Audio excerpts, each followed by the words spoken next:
परम शांति बाबूजी। बाबूजी, हम ये जानना चाहते हैं कि जो साइक्लोन आता है, अर्थक्वेक आता है या कोई भी नेचुरल कैलेमिटी होती है, तो क्या उसके पीछे सूक्ष्म जगत की आत्मा कारणभूत होती है? क्या उनके कारण ये सब चीज़ें होती हैं? क्योंकि आपने कई बार बोला है कि सूक्ष्म जगत ही स्थूल जगत को चलाता है, तो आप थोड़ा इसके बारे में बताएं। परम शांति। परम शांति। ये जो नेचुरल कैलेमिटियाँ जो आती हैं, जैसे अभी साइक्लोन है या बादल फटना है या कभी अर्थक्वेक भी जो आता है, तो ये सभी या आसमान में कहीं पत्थर पकड़ के ऊपर से दूर दूर से कहीं जैसे कोई पत्थर पकड़ के धरती पर आके गिरता है, तो ये ज़्यादातर जो नेगेटिव आत्माएं होती हैं, वो बहुत नेगेटिव आत्माओं का एक समूह होता है।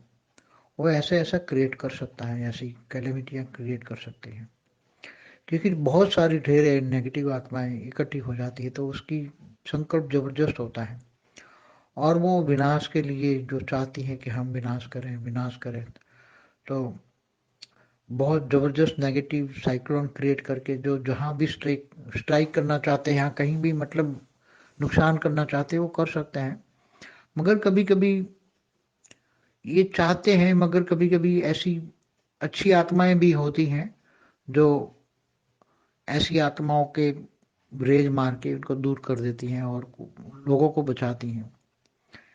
ऐसी बहुत अच्छी आत्माओं का ग्रुप भी होता है धरती पर, कि जो ऐसी नेगेटिव आत्माओं को रोक देता है। नहीं तो ये हमारी शास्त्रों में जो कहानियां आती हैं कि देवता और असुर, तो देवताओं और असुरों के बीच में क्या फर्क है, वो तो हम कई करोड़ों सालों से युद्ध हो ही रहा है देवता और असुरों का।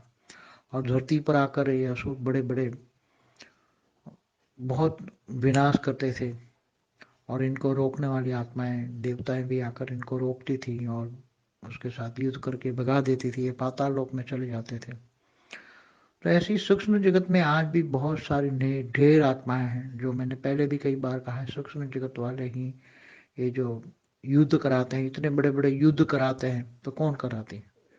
तो ये सूक्ष्म जगत वाली आत्माएं बड़े बड़े युद्ध हैं, जैसे अलग अलग धर्मों के बीच में, आपस में दो धर्मों के बीच में सूक्ष्म जगत की आत्मा ही कराती हैं।